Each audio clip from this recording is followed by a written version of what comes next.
ब्रह्मा जी समझ गए ये वही श्रीमद् भागवत है। सर्वप्रथम श्रीमद् नारायण भगवान ने मुझे, मैंने ही,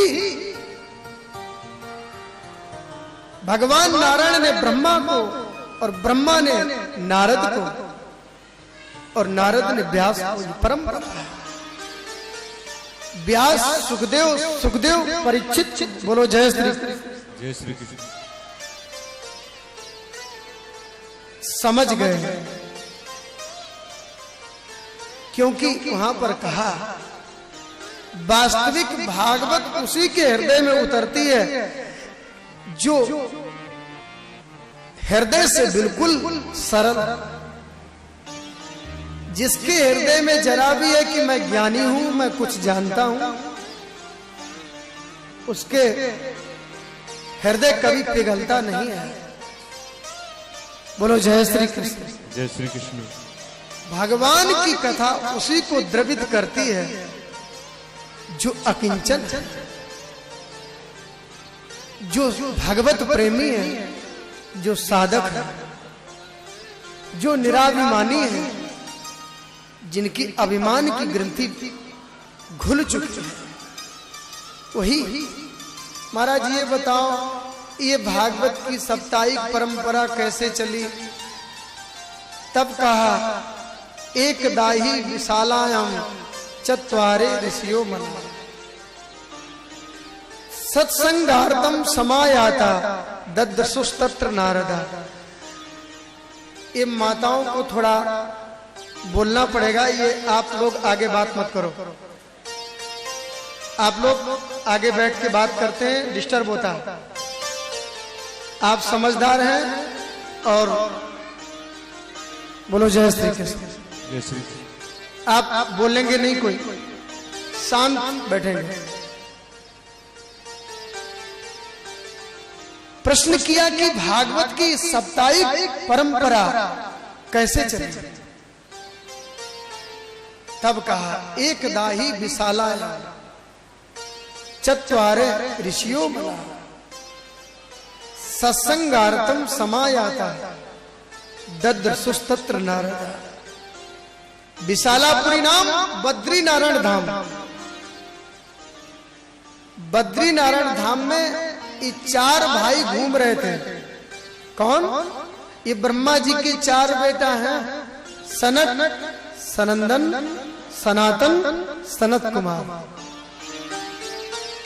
ये चारों भैया ये बद्री विशाल में भ्रमण कर रहे थे।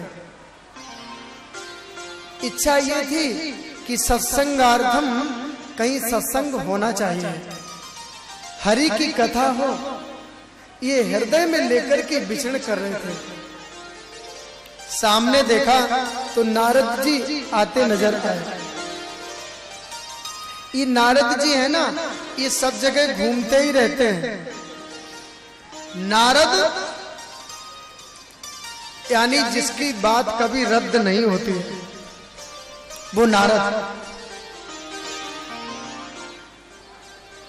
जो कोई नहीं जान सकता वो नारद जानते हैं। नारम ज्ञानम ददाति इति नारदा। जो अज्ञान का खंडन करके और ज्ञान में हमें स्थापित करे वो नारद है। बोलो जय श्री कृष्ण। जय श्री कृष्ण। ऐसे नारद, नारद अर्थात जिसके हृदय में नारायण सदैव निवास करते हैं। नारद अर्थात नारायण ही स्वयं जो दूसरा रूप लेकर के भ्रमण करे वो नारद। हाँ, नारद जी को देखा, विचार करने लगे भाई। और नारद जी को कोई रोने वाला भी देखे तो हंसने लग जाता है। हाँ, किसी को कितनी बड़ी चिंता लगी होए और नारद जी सामने से आ जाए तो फिर रोना धोना बंद। रोने वाले को हंसाने वाले और दुखी के दुखों को दूर करने वाले, अज्ञानियों को ज्ञान में बिठाने वाले ये नारद है। बोलो जय श्री कृष्ण। जय श्री कृष्ण। नारद जी को देख करके चारों भैया बोल पड़े, भैया ये नारद जी का आज मुख मलिन है। प्रश्न कर दिया, कथम ब्रह्मन दीन मुखा कुतश्चिंता कुरो भवा त्वरितम गम्यते कुत्र कुतश्चा गमनम तव।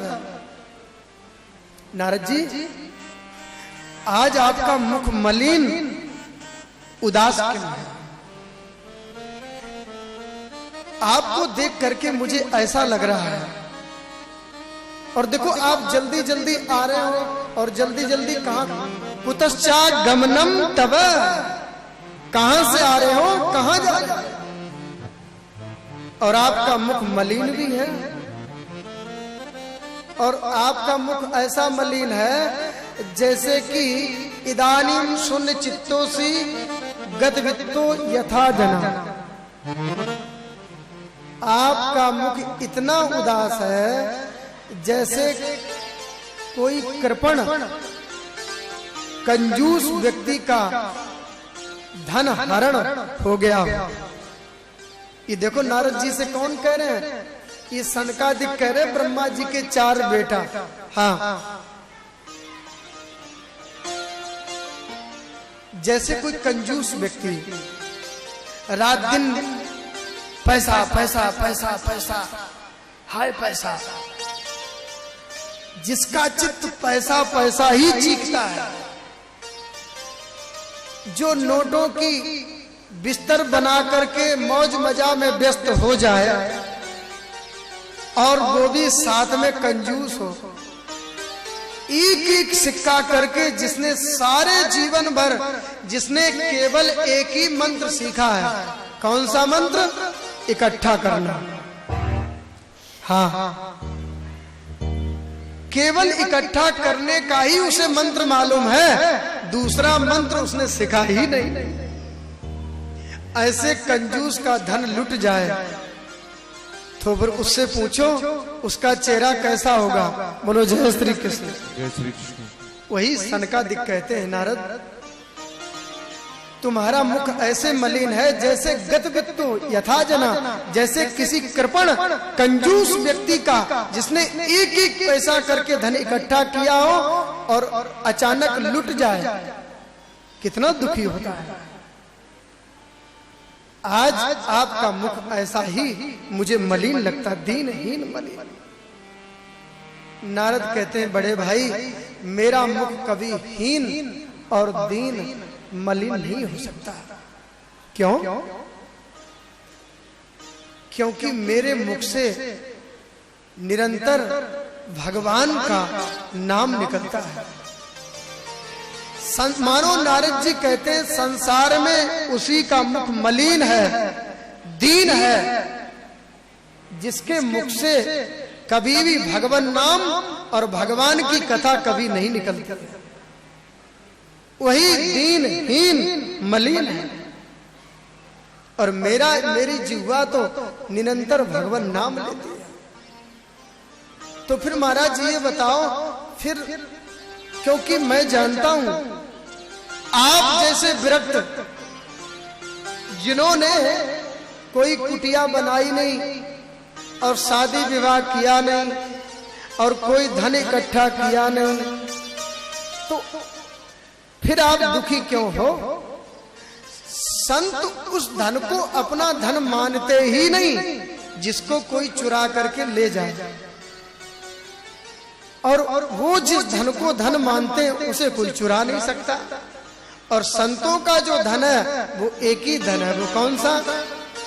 हमारो धन राधा श्री राधा श्री राधा, हमारो धन राधा श्री राधा श्री राधा, हमारो धन राधा श्री राधा श्री राधा, परम धन राधा राधा राधा राधा राधा, परम धन राधा राधा राधा राधा राधा, हमारो धन राधा श्री राधा श्री राधा,